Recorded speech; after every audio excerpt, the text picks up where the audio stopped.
Now the 2024-2025 school year comes to an end. We see a lot of our students take that leap into their collegiate stage and adulthood, but there are some staff members who are also moving on into retirement.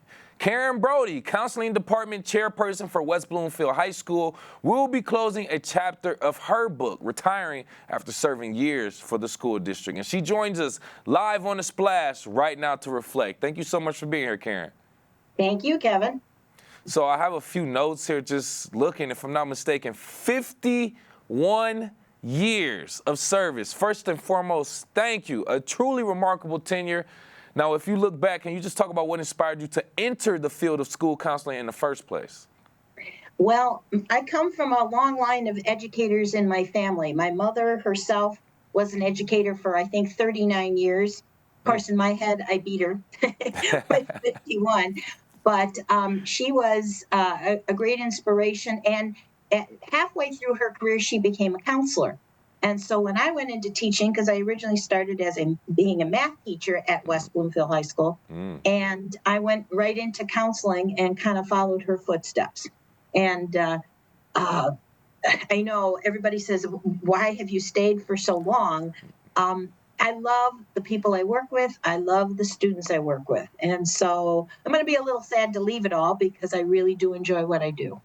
After 51 years, I imagine you've gotten so used to it. And I'm glad that you spoke on it, too, because that was going to be my next question, your motivation. You usually see so many people move from a job after so long, especially nowadays. No one lasts 51 years at a job nowadays. So for you to do that, like I said, like you said, it just speaks to your motivation to wanting to be there. Now, that also speaks to different times, different decades you've been there. Can you just speak to the different needs of students and how it has evolved over the decades? Well, what I think is really interesting is that I don't think teenagers, and again, my entire career has been at the high school level. Right. I like to say that I kind of crawled out of my crib and came right in here to start because this was my first job, and it is my last job in the sense that I've been here the entire time. But I want to say that teenagers are still pretty much exactly the same. And by that, I mean, they're growing, they're learning, they have concerns, they have fears, they have everything that, we all of us remember. Right. And so in that sense, it has been the same job. Now, the world around us has changed drastically. So I do see some different points of emphasis, but how kids react to things like that, how students learn to adapt and become, our big word right now is be resilient, be able to take what life gives you and get through it and survive. They're getting stronger at it, and then the world throws them another curveball. So we adapt and we adjust.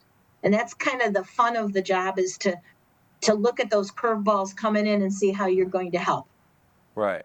That's a very, very interesting perspective that you said. The students are pretty much the same as what we remember when we was in high school, but the world around them kind of changed and you all had to adapt. I like that. Just kind of thinking about something with that being said, did you feel like you had to adapt maybe your counseling style to adapt to those outside circumstances as well? Can you elaborate on that a little bit? Absolutely. When I first came in as a school counselor, and there's a big difference in the world about what a school counselor does and what's, let's say, a outside counselor / therapist would do. Where all of us are supposed to help people, but school counselors are very much more program oriented, and we want to instruct because we're in a school. We're teachers at heart also.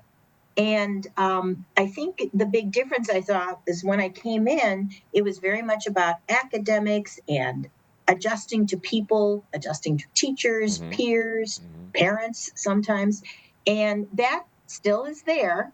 Today's students still have that. But now there's so much more stress and anxiety that I think all the rest of us had it when we were teenagers. Okay. But it's in the front of the line right now. So one of the techniques that has changed a lot is counselors now deal a lot more with helping students deal with their stress, how to, get through things and help them adjust. That's a big change from when I started. Interesting. Okay. Wow. Yeah. But I love how you just keep going back to remind us that the kids are pretty much still the kids that we were when we were in high school. We all going through the same thing. It's just other factors that go into it. And, you know, it's putting more or different emotions to the forefront, as you said as well. I do have one thing that I think is a big change. Please. And I tell my students this all the time. Anytime I'm doing any kind of a presentation, I have a little slide that I use. But today's students, probably the one major difference I see is they are not prepared, maybe they're not willing to read information that comes to them. They're very happy to listen. I mean, this is a perfect example, right? If we can blog, if we can have a presentation, if it's, pardon the pun here, splashy and things like that, they're very willing. But sometimes information comes in reading form, whether it's an email, right. Something like that. And kids, I often have kids say, "Did you get that message I sent you?" And they go, "Oh, I don't read my emails." And I go, "Oh." And so that's probably the one skill that I think today's society needs to work on. Okay, wow. I am shocked but not surprised to some level. To some level, but I get it. But so much more to talk about. I appreciate you for adding that. But with me right here live on the Splash, by the way, Counseling Department Chairperson for West Bloomfield High School, retiring Karen Brody, talking about her tenure at West Bloomfield High School as a counselor, as a math teacher, and just the experience that she's had overall. So, since we talked about just the overall change and adapting of the students and the moods and the outside factors, what are some of the significant changes that you've witnessed at the high school just in general, either at the school itself or in the students who walk the halls? Right. And again, the size, well, I have seen just about every set of construction that's gone through this building.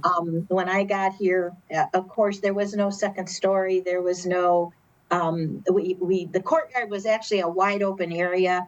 The building has gone through immense changes. I like to tease people and say that I'm a lot older than most of the carpeting and paint on the walls because I've been here that long. So that's been big, and I think it's been improvement. Okay, with so many different things and bond issues that have allowed us to expand our athletics, our performing arts. I'm a big performing arts person. Those are great things. Again, the only other thing I can think about the kids, like I said, is that they are, again, no surprise, very attached to their electronics. And I can walk down the halls now and see faces in a cell phone. And, that, again, was not around when I first started working here. So. And you know what else I would imagine that you probably witnessed too? You probably witnessed styles and fashions come and go as well. I see that going too. Yeah, so I know that has to be interesting as well. We were joking because I've been cleaning out my office, and I found a set of, I think we still call them in and out boxes that I had used in my first classroom here. And the whole color scheme was sort of the orange avocado yellow, which was very much in fashion when I started teaching here. And now, one of the students walked by and said, "Oh, what a cool retro set." I said, "Retro? That was my original." So you're right, things come and go. Why they have to put retro out there just to make you feel like that, like retro? I mean, I thought, yep, I'm right back in style.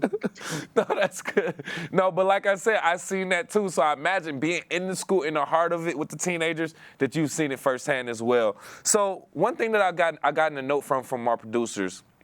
You've been a part of the honors convocation as well, the honors commencement, I should say, for quite some time. So being a school counselor and being involved with that as well, you've helped the students actually, go through the pressures of academics, help them with their college admissions and things like that. Can you just talk about your approach to helping these students balance current academics with college admissions and mental health and all of that goes into it?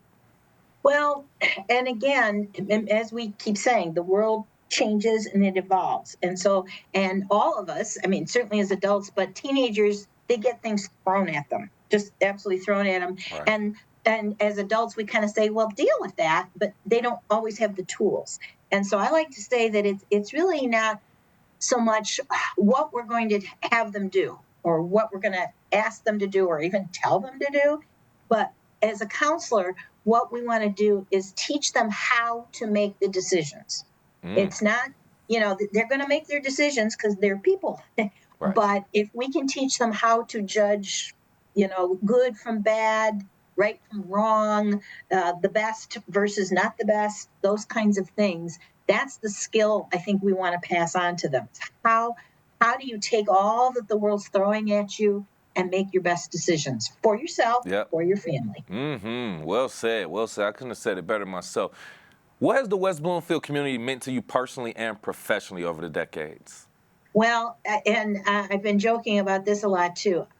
If we eliminate sleep time for a minute, pretend that none of us sleep, I have spent more time in this building, 4925 Orchard Lake Road, than any house that I've ever lived in anywhere. Okay, Yeah. because this has been my home for 51 years.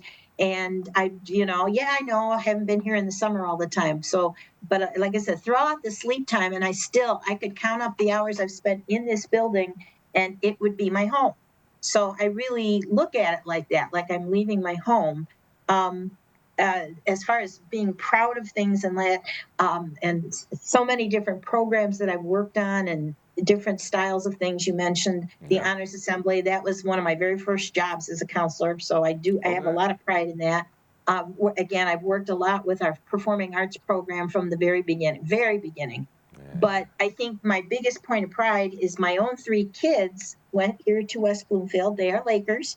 And watching them walk across the stage and graduate was probably my best teary moment. There you Three go. different times. Yeah, I would imagine so too. I'd be the exact same way as well. With me right here live on the Splash, by the way, retiring counseling department chairperson for West Bloomfield High School, Karen Brody, and just talking about her tenure, her experience, and reflecting on life in the West Bloomfield High School over the decades. Don't want to hold you up too much longer. Just want to ask you, I don't know if this is too personal, how are you feeling about this next chapter in your life, retirement? Any plans? Well, I'm not the kind of person to go and sit at home. That's not happening. So I I'm going love to have that. to find something else to do with my time. I don't know if it's employment or volunteering, or I just, will it be working with kids? I'm not sure yet. I'm kind Right. of reaching out to see, but I suspect I will be coming back to football games and plays and basketball games, et cetera, because it's part of my blood. I have the Laker blood in me, and I will have to come and see how everybody's doing. Of course. We want to see your face around still. And finally, what legacy do you hope to leave behind West Bloomfield High School for the students and the colleagues that you work with? Well, that's a tall order. But I guess I would say, I want to go back to what I said. The counselors, teachers, all of us are here to help students, help families, but help the actual students that walk our halls. And I think the message I want to give to them is something that I've tried to live by. And is, if you see something that needs to be done, probably something, let's say, positive that needs to be done, something you need to say to someone, help someone, that you have to remember to go ahead and do it. Yeah. Because there's an old song, one of my favorites from way back, but it's like, we may never pass this way again. And if you don't go out and do those things now, you may not get the chance later. So that's probably a philosophy I would like to leave. Ooh, dropping bombs before she leave. I love it. Thank you so much for the knowledge, the experience, the wisdom, and we appreciate you and thank you for your service. Congratulations again. Retiring counseling department chairperson for West Bloomfield High School, Karen Brody. Thank you again. Thank you very much.